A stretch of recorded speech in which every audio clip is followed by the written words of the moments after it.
What is up, everyone? JD here. Hope you're doing well today. Got a different review for you today, too. Let's get into it.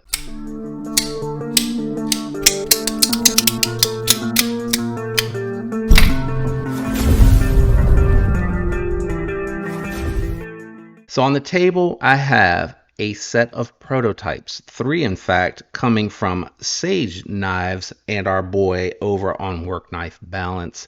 Check out his channel if you haven't. Great guy, cool content. And if you like it, subscribe. No obligation. I just like to refer you to channels that may be of interest if you like channels like mine.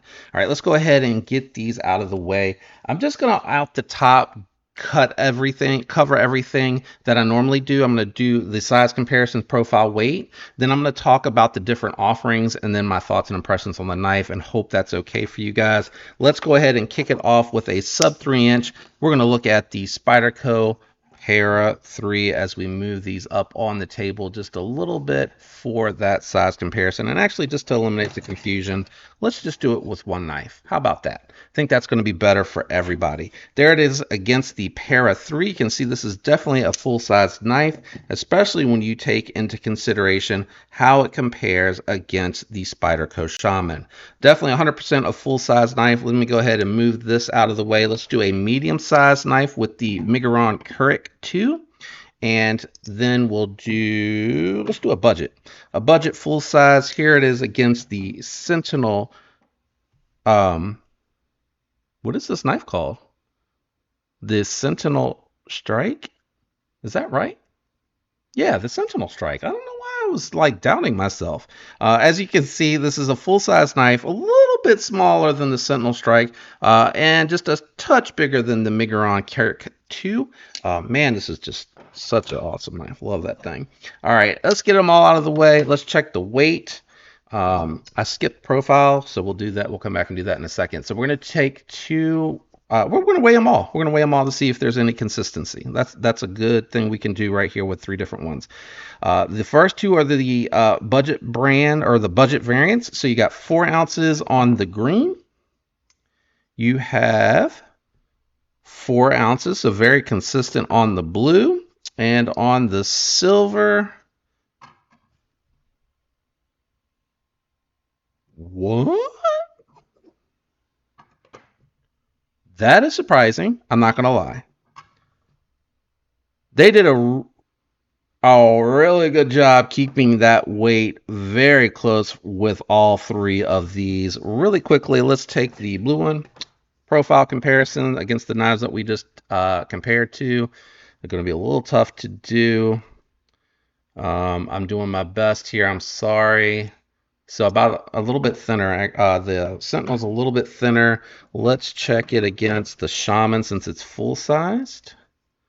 And I'd say very comparable to the Shaman. So about the same thickness as the Shaman.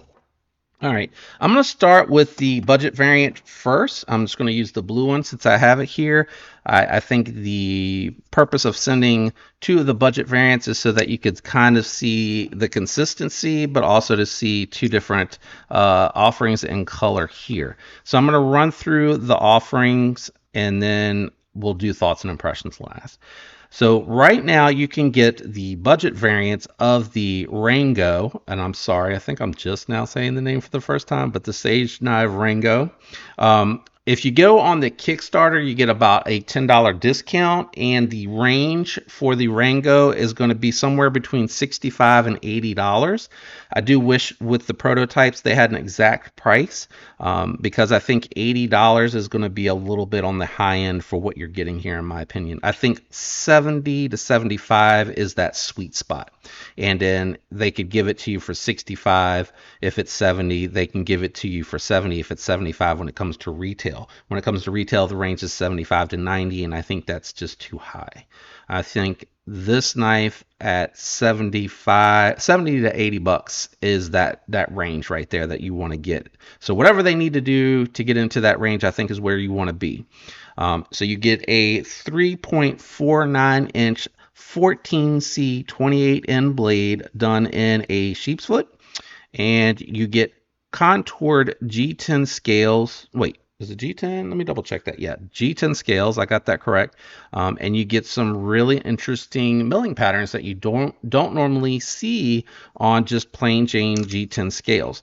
You get a fold over deep carry pocket clip that is steel, if I recall correctly. I think when I checked it, it was steel. It's been a couple days. Yeah, steel, which means the hardware is more than likely steel as well, which is how they're going to be able to keep the price down.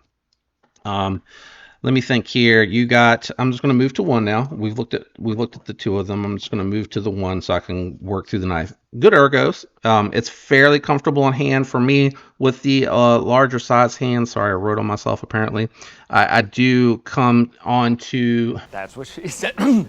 No. I do land on the point here a little bit when I'm relaxed, and I do feel like the jimping back here for the flipper tab is kind of in my finger a little bit when I'm trying to fit onto the knife. So it's a little tight for a full-size knife, which I'm really kind of surprised about. And I doubt that they're going to change anything at this stage in the game. It's too late. And again, I don't know if they'll get a chance to see my review of these prototypes. But saying that, they are prototypes, so any of this can change at any point in time. I like the contouring on here. That's very comfortable. The pocket clip's okay. It points down instead of up, so it's not digging into the hand. I appreciate that. Goes in and out of the pocket well. It's nice and springy. It's inset here into the scale, which I appreciate. The flat top screws on here don't catch on anything, at least not for me that I noticed, so I like that. Good access to the lock bar. You can get in here really easy, and then you're immediately on the ball track here. Now, one of the complaints that I have, well, hold on, before I get ahead of there, lock bar is at 50%. You can pull up on this easily to close it. You can do the little European close here, however you like to close it. No issues whatsoever. Good access to the lock bar. Feels a little light. The lock bar access feels a little light on there. Action feels good on the fuller for the reverse flick, the top flip. One of the complaints that I mentioned when I unboxed this is the flipper tab catches my finger every time. Even when I try to move down on the knife, I still feel it kind of graze in my hand. Don't really care for that at all. Having said that, the top flipper has a decent detent for that. The flipper tab is below the pivot, so it's very meh on the pull and very easy to fail. Very easy to fail. Just giving it a little slide across here. Let's do the same thing here. Sliding it down. Yeah. You know, it makes the button lock feel a little lethargic when I do it like that, but just giving it a lazy flick on there, there's enough lock there to keep it from opening. For here, I need to have a little bit extra momentum to get it to open. If I'm honest, before we go any further, I would just lose the flipper tab. I think it makes the knife more attractive. I think it's an unnecessary means of deployment because it's not done well. It needs to be higher, and in order to do that, you would have to bring a swedge out here for the sharpening tool, and you would have to have that flipper tab come right underneath where the line stops.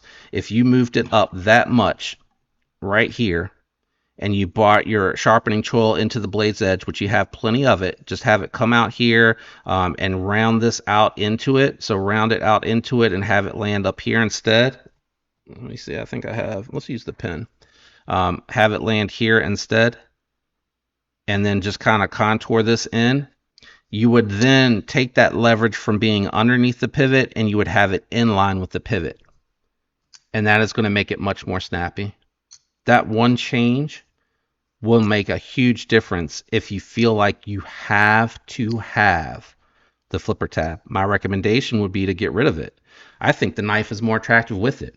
And if I pre-order these, I'm just going to take it off because the stop pin is press fit. I'm not going to be able to show that to you. I don't know that I'm going to be able to show that to you on this one. Anyway, there it is. Right there. Hopefully you can see that. Actually, a flashlight may help in this situation. Okay. So hopefully right there you can kind of see it moving a little. Well, I might be going too fast. So it's right there. and you can see it's moving. So it's a press fit stop pin. So your stop pin is no issue whatsoever, none whatsoever. I would lose the flipper tab, and I would take that top flipper and I would bring it in tight. I would bring it in tight because that the only thing that it's engaging with when you lock it up, the stop pin stops it on the top, and then that flipper tab, top flipper tab is way, I'm not showing you, that flipper tab goes way into the body there, but it's not engaging with anything. You can look at the top of the flipper tab and see that it has absolutely no marks on it. So I would bring this down. I would just round it out and just, bring it right to where you have it there and just have it be like a little bit more flatter on the top. And I would just get rid of the flipper tab. I think that makes it so much better looking. Oh, I'm off camera a little bit. I think it just looks so much better closed, so much cleaner. And then you bring that top down a little bit more and make it flat on the top. Bam. That's a good looking knife. Like, that to me makes it look a little bit better. This mohawk here is a little too tall for me. The flipper tab's a nice touch. And again, I think you can fix that by having that termination part come all the way down and have them curve into it a little bit more here, and just have the flipper out here and then add your sharpening tool there. That'd be my feedback. Lock bar access on the premium variant, which I got hung up on. My only piece of feedback on the knife, to be honest with you. 20 CV, 3.49 inches of it, titanium frame lock, $170 to $190. I think that's highly appropriate when you look at everything else in the market. If you look at a Migueron knife, M390, titanium, cool milling on the pattern there, steel hardware, titanium pocket clip, I think it's right in line. Keep it right at 200. Keep it right at 200, maybe a couple bucks under if you can do that. I think you got a serious competitor here, especially if you lose the flipper tab, and or if you do, as I mentioned, is bring that flipper tab out here and do that. But I think if you get rid of the flipper tab and if you're open to the feedback, bring that flat down here, and that is a good looking knife right there. And if I bought this one, that's exactly what I would do. That's exactly what I would do. But let me know what your thoughts are on the Sage Rango. Do you agree with my feedback? Do you disagree with my feedback? Leave that down in the comments below for Work Knife Balance. I think it'd be beneficial to see that feedback. Are you going to get in on the Kickstarter? If you like it, that's where your best deal is to get it early, as it is with any Kickstarter. They give a discount for getting in early, and then they order the surplus, and they have to mark it up at that point in order to be profitable to be able to fund the next knife. I just want to give a shout out to everyone out there that has tuned in for today's video. Join me on Wednesdays at 6:30 live on the channel. I appreciate everyone that comes out and hangs out with me. I love it. It's a great time. Hope you have a fantastic week. And until next time, peace.